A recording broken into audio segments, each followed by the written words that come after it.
नमस्कार, स्वागत है आपका। मैं हूं अभिषेक शुक्ल, रायपुर से खबर, जहां विधानसभा में क्वींस क्लब का मामला उठा है। जेसीसीजे विधायक धर्मजीत सिंह ने इस मामले को उठाया है। विधायकों का रास्ता रोककर क्वींस क्लब में काम चल रहा है। क्लब में अवैध शराब और नशे का कारोबार पर सरकार का अंकुश नहीं है। क्वींस क्लब ने सरकार के नोटिस का जवाब देना भी उचित नहीं समझा। हालांकि मोहम्मद अकबर ने इसका बचाव किया है। उन्होंने कहा है कि उन सब ने इसका जवाब दे दिया है। धर्मजीत सिंह ने क्लब की लीज रद्द करने की भी मांग की है।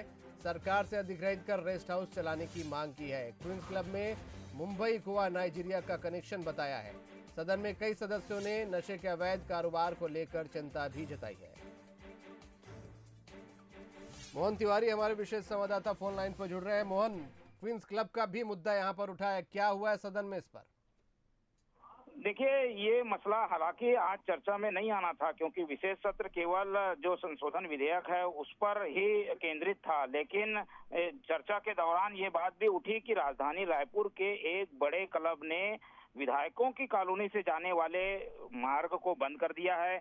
विधायकों को जाने के लिए रास्ता नहीं दे रहा, और यही वो क्लब है जहां पिछले दिनों छापेमार की कार्रवाई के दौरान नशे के कारोबार का सिंडिकेट पकड़ाया।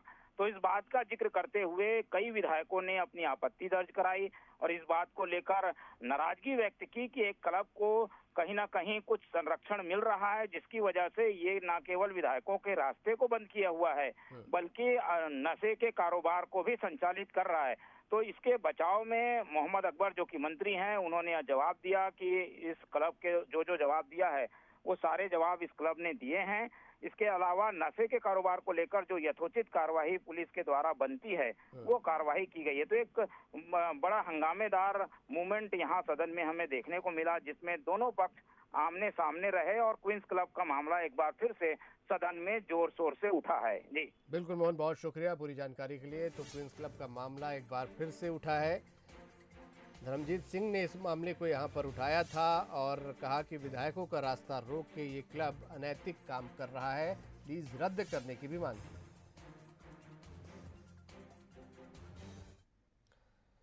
राज्य विधानसभा के 2 दिन के विशेष सत्र की शुरुआत हो गई है। सदन में कृषि उपज मंडी कानून में बदलाव को लेकर चर्चा की जाएगी। इसी के चलते विधायक विकास उपाध्याय के अलग अंदाज दिखा, जहां विधायक ट्रैक्टर चलाकर विधानसभा पहुंचे।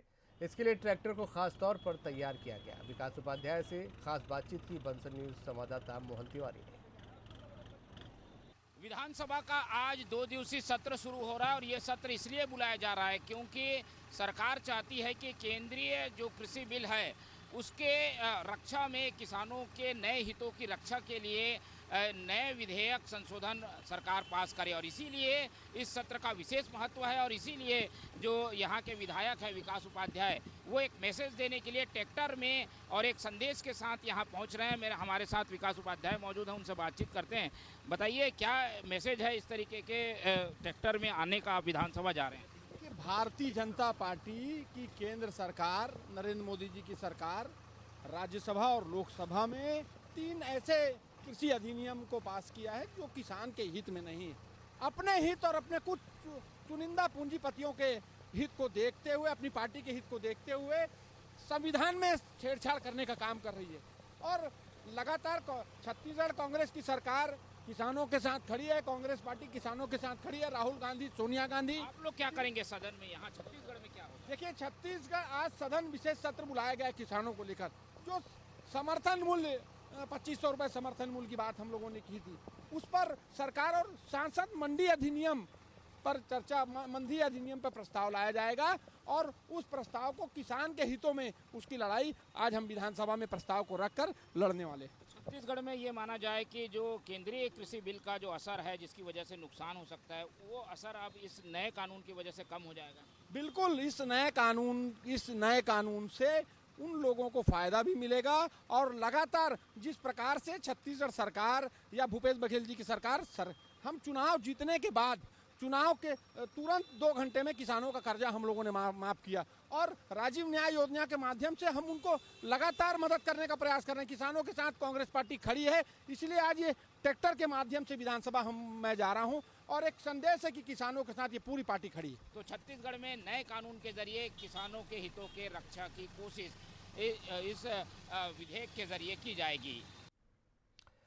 तो छत्तीसगढ़ विधानसभा चुनाव से शुरू हुई किसान पर सियासत अब तक जारी है। कभी धान खरीदी को लेकर तो कभी धान पर बोनस वितरण को लेकर। अब केंद्रीय कृषि कानून की तर्ज पर राज्य किसी संशोधन बिल ला रही है, जिसे लेकर सत्ता पक्ष और विपक्ष आमने सामने है। विधानसभा के विशेष सत्र के पहले दिन दोनों दलों में जमकर तकरार देखी गई।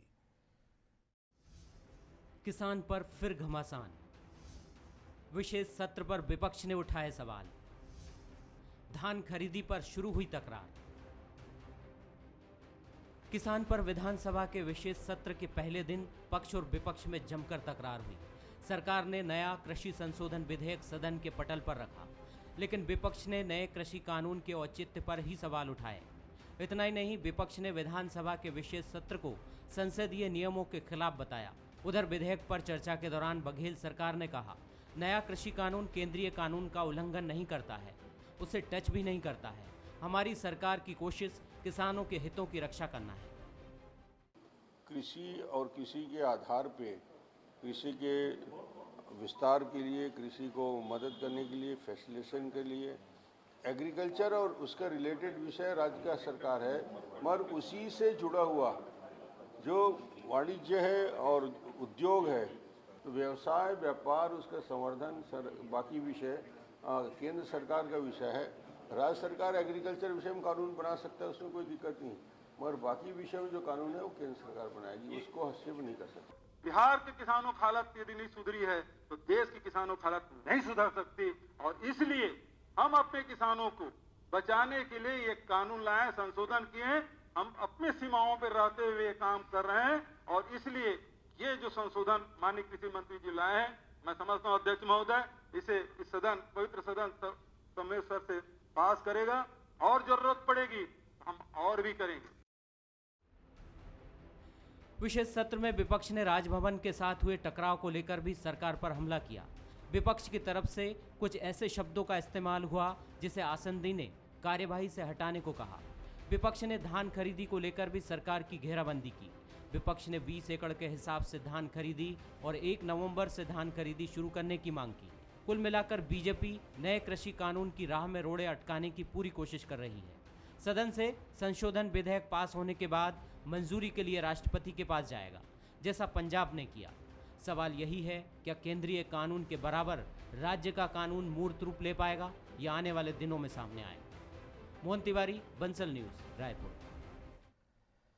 मरवाही उपचुनाव के लिए प्रचार प्रसार के अंतिम दौर में दोनों सियासी दल ताबड़तोड़ प्रचार कर रहे हैं। अब अंतिम दौर में कांग्रेस के लिए प्रचार का जिम्मा खुद सीएम भूपेश बघेल ने अपने ऊपर लिया है। सीएम भूपेश बघेल लगातार 3 दिन धुआंधार प्रचार करके 7 सभाएं लेंगे और पार्टी प्रत्याशी के ध्रुव के पक्ष में माहौल बनाएंगे। सीएम का 3 दिवसीय दौरा 29 अक्टूबर से शुरू होगा, तो वहीं 29 अक्टूबर को मंत्री टीएस सिंहदेव चुनावी दौरे पर मरवाही जाएंगे।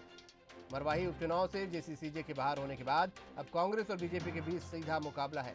यही वजह है कि अंतिम दौर में दोनों ही पार्टी पूरी ताकत झोंकने वाली है। मरवाही विधानसभा का उपचुनाव अब अपने अंतिम दौर पे आ रहा है, और इस अंतिम दौर पे माननीय मुख्यमंत्री जी नामांकन के समय यहाँ आए थे।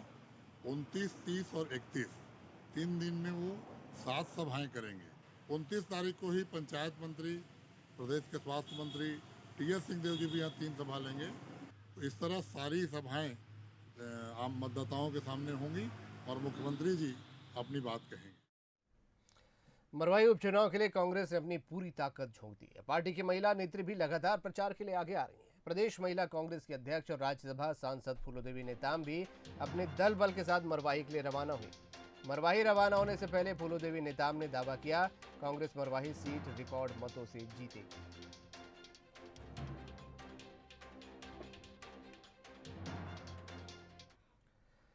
किसानों की 7 सूत्री मांग को लेकर बीजेपी ने धमतरी में ट्रैक्टर रैली निकाली। ये रैली अर्जुनी मोड़ से शुरू होकर कलेक्ट्रेट तक पहुंची। राज्यपाल के नाम ज्ञापन लेकर कलेक्ट्रेट के सामने बीजेपी ने धरना भी दिया, नारेबाजी भी की। 1 नवंबर से धान खरीदी की मांग की गई। एक साथ समर्थन मूल्य का पैसा देने की भी मांग की गई।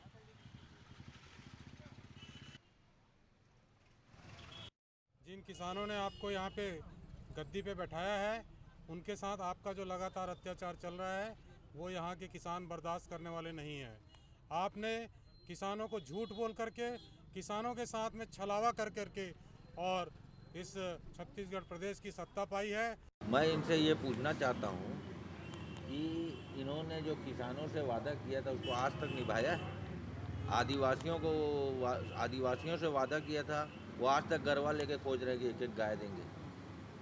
इन लोगों ने किसानों की किसी मांग का ख्याल नहीं रखा, इसलिए आज ये स्थिति में है। इनको तो इस कायवाक बनाने से फुर्सत नहीं थी।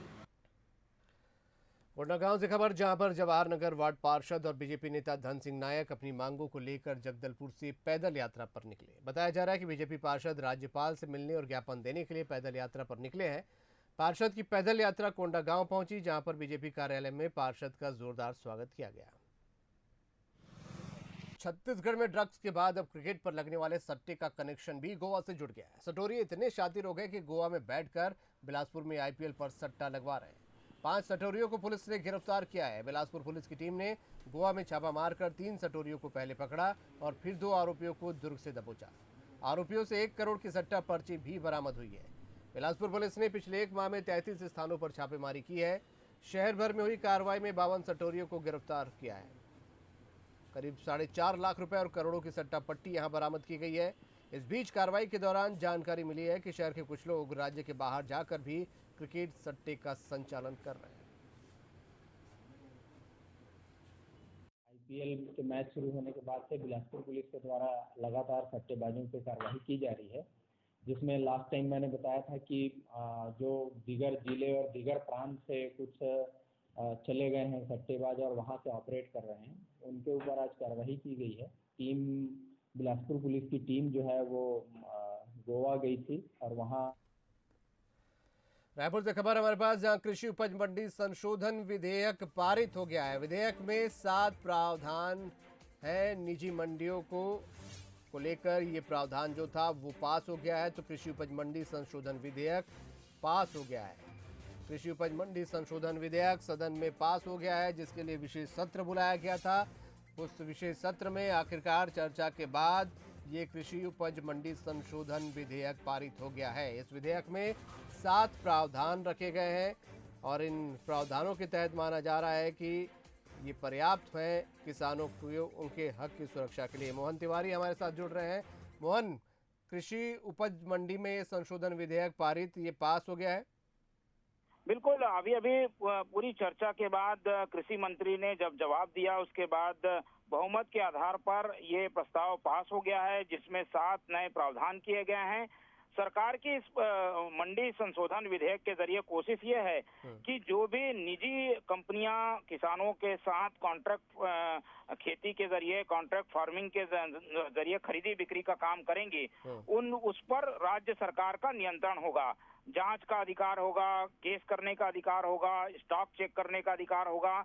और क्योंकि निजी मंडियां भी बनेंगी तो निजी मंडियों को सरकार के कानून के नियंत्रण में लिया जाएगा। तो इस तरीके के ये 7 प्रावधान हैं, जिससे छत्तीसगढ़ की कोशिश ये है कि जो केंद्रीय कृषि बिल है उसकी वजह से एक तरीके से निजी कंपनियों की बाढ़ जो छत्तीसगढ़ में आएगी, उस पर एक मजबूत नियंत्रण जो है वो राज्य सरकार कर सकेगी। तो फिलहाल चर्चा के बाद, करीब 6 घंटे की चर्चा के बाद ये कानून पास हो गया है और अब ये संशोधन जो है विधेयक पास होने के बाद राज्यपाल के पास जाएगा और जैसे कि प्रक्रिया है, राज्यपाल इसे अनुमोदित करेंगी तो ये कानून का जो रूप लेकर कानूनी प्रावधान इसके समाहित हो सकेंगे। तो एक कानून के रूप में आज इसे विधानसभा ने अपनी मंजूरी दे दी है।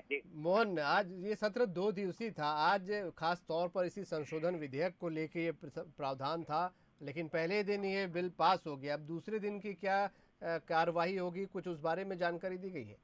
देखिए, ये बिल पास होते ही कार्यवाही भी आज पूरी तरीके से स्थगित कर दी गई। तो विशेष सत्र 2 दिन का जरूर था। बताया ये जा रहा है कि सरकार ने दूसरा दिन रिजर्व रखा था और कोई और संशोधन विधेयक सरकार पेश नहीं करने जा रही है, इसलिए आज ही संशोधन बिल पास।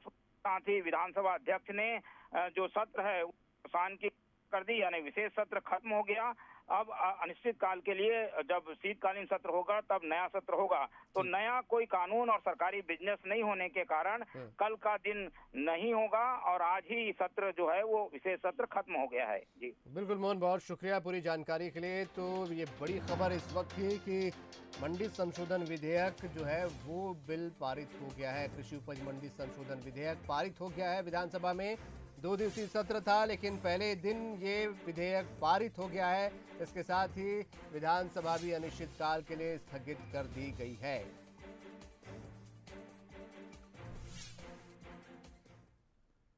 बात अब एक ऐसे वायरल वीडियो की जिसने कवर्धा के दशरंगपुर पुलिस की पोल खोल दी। दरअसल वीडियो में ट्रक मालिक अवैध वसूली का आरोप पुलिस पर लगा रहा है। खुद एसपी ने माना कि वीडियो सितंबर में बनाया गया है, जिस पर तत्काल जांच करने की बात उन्होंने कही। उन्होंने कहा मामले को गंभीरता से लिया जा रहा है। मैं चाहता हूं किस बात का एंट्री, जबकि मेरी गाड़ी एमपी से आ रही है, चारतोला टोल टैक्स में गाड़ी का धर्म काटा होके आता है, लाइन की गाड़ियां ओवरलोड नहीं चलती है, फिर भी इनका कहना है कि हमको एंट्री चाहिए। किस बात का एंट्री चाहिए, मैं इनसे ये जानना चाहता हूँ। खाली गाड़ी वाले को भी। और ये खाली गाड़ी एक हाईवा है, तुम्हारी गाड़ी का नंबर बताओ। CG22P 9075 मेरा खाली गाड़ी है, खाली गाड़ी रुकवा दिया है। किस वजह से? किस वजह कोई वजह ही नहीं बताया है। अपने सेठ को बोलो यहाँ आएगा, उसके बाद मैं बात करूंगा। हाँ, तो ये हमारी गाड़ी को रोज सुबह ऐसा रोकते हैं और किस लिए करते हैं मैं इनसे जानना चाहता हूँ। अभी वीडियो में आपको अंदर लेके जा रहा हूँ, जो कि पुलिस वाले अंदर भाग रहे हैं। ये रोज सुबह का इनका यही नियम है। हम क्या है? नहीं, आप मेरी गाड़ी को रोके कैसे? कौन रोका? ये भैया ने मेरी गाड़ी को रोका है। आपकी गाड़ी किसी ने नहीं रोका है, जबकि मेरी गाड़ी का वजन ये कोई गाड़ी नहीं रोका। ये मेरी गाड़ी को रोके हैं। कोई गाड़ी आपको नहीं रोकी गई। जो इनिशियल हम लोगों ने पतासाजी की है अपने लेवल पे, उससे दोनों बातें सामने आ रही हैं। मतलब ये भी कहा जा रहा है कि किसी कार्रवाई से क्षुब्ध होकर के उन लोगों ने इस तरीके की वीडियो बनाई है। तो इसलिए मैं चाह रहा हूँ कि इसमें अच्छे से जांच हो जाए और जो भी फैक्ट्स निकल करके आते हैं उसके बाद फिर जैसी भी कार्रवाई होगी वो की जाएगी। इधर बालोद के अवैध कब्जे को जमींदोज करने की आज कार्रवाई की गई। कार्रवाई से नाराज राजहरा नगर पालिका अध्यक्ष ने मौके पर पहुंचकर प्रदर्शन किया। प्रदर्शन के दौरान माइंस में जाने वाली गाड़ियों को नगर पालिका अध्यक्ष ने रोक दिया। दरअसल डैम साइड से चिखली मोड़ तक हो रहे अवैध कब्जों को बीएसपी की टीम ने जमींदोज कर दिया। जिस जगह पर अवैध निर्माण किया जा रहा है उसका कुछ हिस्सा वन विभाग का है और बाकी हिस्सा बीएसपी का। यहाँ कब्जाधारियों ने कई हरे भरे पेड़ काटकर पक्का निर्माण कर लिया। तो वहीं कब्जाधारियों का कहना है कार्रवाई से पहले बीएसपी ने उन्हें किसी भी प्रकार का नोटिस नहीं दिया। 12 नंबर वार्ड में अपना घर का निर्माण कर रहा था, जो 6-7 वर्षों से हमारे काबिज था। उस निर्माण को हमारे करीब 4 से 5 लाख रुपए का लागत से बनाए हैं। 3-4 महीना हो गया, बीएसपी ने ना हमको नोटिस दी ना सूचना दी, और जब 4 बजे सुबह आकर तोड़ दिया। एक रूबी नाम का आदमी है जो हमसे बहुत दिन से पैसे की मांग कर रहे हैं, लेकिन हम उसके बात को अनसुना करते हुए अपना कार्य को कर रहे हैं। बीच में वो आपसी विवाद को लेते हुए जाकर कंप्लेन करके हमारे घर को तोड़वा दिया। मैं बीएसपी मैनेजमेंट को पूछता हूं कि क्या अवैध कब्जा बीएसपी हमारी जमीन 12 नंबर वार्ड में ही है क्या? बीएसपी मैनेजमेंट का ये सौतेला व्यवहार गलत है। अगर हमारा अवैध कब्जा टूट सकता है तो वो भी अवैध कब्जा टूटेगा आज की आज। जब तक वो अवैध कब्जा नहीं टूटेगा हम ये चक्का जाम नहीं छोड़ेंगे। बिलासपुर की पहली स्मार्ट रोड बनने से पहले ही नए पेंच में फंस गई है। दरअसल इस सड़क की लंबाई चौड़ाई और बढ़ाई जा रही है, वो भी तब जब पहले से प्रस्तावित सड़क भी आधे अधूरे प्लानिंग की वजह से पूरी नहीं हो सकी। अब इस पूरे मामले पर बीजेपी हमलावर हो गई है। स्मार्ट रोड की डेडलाइन खत्म हो चुकी है और ये बनकर अभी भी तैयार नहीं हुई। इन सब के बीच अब इसमें नया पेंच ये आ गया है कि ये सड़क मुंगेली मुख्य सड़क से लिंक नहीं कर पा रही, क्योंकि पुराने प्लान में 770 मीटर की सड़क को मुख्य सड़क से जोड़ने की प्लानिंग नहीं की गई। स्मार्ट रोड को लिंक करने के लिए 180 मीटर की सड़क की जरूरत है। लिहाजा अब एक बार फिर योजना को आगे बढ़ाते हुए सड़क की लंबाई बढ़ाने का प्लान तैयार किया गया है, जिसके तहत सड़क की लंबाई बढ़ाई जाएगी। 43 से ज्यादा बेजा कब्जाधारियों को बेदखल किया जाएगा, यानी सड़क बनने में बहुत समय लगेगा। रायपुर रोड से हमने रोड को बनाया है, जिसको मिट्टी तेल गली बोलते हैं। 770 मीटर लंबाई में ये पूरा बन चुका है बलराम टाकीज रोड तक। अब बलराम टाकीज रोड से आगे आप देखेंगे अपना नेहरू में जो साईं बाबा जी की जो मंदिर है वहाँ तक काम रोड का पूरा नहीं हो पाया है, जिसकी की लंबाई 180 मीटर है। जो 180 मीटर की लेंथ है, यदि इसको भी एक्सटेंड कर दिया जाए ट्रैफिक डाइवर्ट होगा और लोगों को सुविधा होगी। उधर सड़क निर्माण को लेकर कांग्रेस और बीजेपी आमने सामने है। मेयर रामशरण यादव ने इसे पूर्ववर्ती बीजेपी सरकार के आधे अधूरे प्लानिंग का नतीजा बताया। वहीं बीजेपी का कहना है कि जब कांग्रेस विपक्ष में थी तब स्मार्ट रोड का विरोध किया था, इसीलिए इस प्रोजेक्ट में देरी हुई। क्योंकि दोनों तरफ का चौड़ाई बढ़ गया है, अगर बीच का चौड़ाई नहीं बढ़ाएंगे तो वो रोड का औचित्य नहीं रह जाएगा। इसलिए एक छोटे से पेज बचा हुआ है, उसको जब बढ़ा देंगे तो रोड की चौड़ाई बढ़ जाएगी और वहाँ से लोगों को आने जाने में सुविधा होगी। मिट्टी तेल लाइन का जो था 0.8 किलोमीटर उसका डेडलाइन था, लेकिन अभी जो हो रहा है वो नया पेज है, वो उसमें इंक्लूड नहीं था। लेकिन ट्रैफिक को देखते हुए और उस रोड को आगे भी चौड़ीकरण हो चुका है और इधर भी चौड़ीकरण हो गया है। बीच का थोड़ा सा हिस्सा कम है, उसको बढ़ाने के लिए अभी काम शुरू हो। और विकास एक सतत चलने वाली प्रक्रिया है और उसमें मैं समझता हूँ यदि उस समय जिस तरीके से आज जो लोग सत्ता में हैं उन लोगों ने उस समय यदि प्रॉपर सहयोग किया रहता तो आज की जो एक्सटेंड की हुई पॉलिसी है उसको भी हम पूर्ण कर दिए रहते उसी समय। स्मार्ट सिटी योजना के तहत दर्जनों पुराने प्रस्तावित काम आधे अधूरे प्लानिंग की वजह से ठंडे बस्ते में है। जरूरत है प्लानिंग को दुरुस्त करने की, तेजी से डेवलपमेंट करने की। उमेश मौर्य, बंसल न्यूज, बिलासपुर। रायगढ़ में कचरा लोगों के लिए मुसीबत बन गया है। दरअसल डोर टू डोर कचरा कलेक्शन कर उसके निष्पादन के लिए SLRM सेंटर्स बनाए गए, लेकिन ये सेंटर अब लोगों की परेशानी का सबब बन गए। रिहायशी इलाकों में बनाए गए सेंटरों में सफाई न होने से आसपास बदबू से जीना मुहाल हो गया। शहर के 10 SLRM सेंटर्स का यही हाल है। इन इलाकों के जनप्रतिनिधि भी इस समस्या से परेशान हैं। पार्षद का आरोप है कि नगर निगम में 3 आयुक्त बदल गए हैं, लेकिन उनकी शिकायतों पर कोई सुनवाई नहीं हुई। हालांकि महापौर का कहना है कि पहले उन्होंने खुद इसका निरीक्षण किया था। उस वक्त स्वच्छता दीदियों को इसके लिए हिदायत भी दी गई थी। CGM बंगला के पास जो SLRM सेंटर निगम द्वारा स्थापित किया गया है, यह SLRM सेंटर शहर का ऐसा एकमात्र SLRM सेंटर था जो निर्विवाद संचालित हो रहा था। लेकिन इसमें विगत कुछ दिनों से इतनी ज़्यादा परेशानियां हैं, इतनी ज़्यादा गंदगी है कि आसपास के लोगों का रहना मुश्किल हो गया है। जबकि वह SLRM सेंटर वार्ड क्रमांक 3, 13 और 14 के बीच में स्थित है और इसकी गंदगी और बदबू से पूरे तीनों वार्ड के लोग परेशान हैं।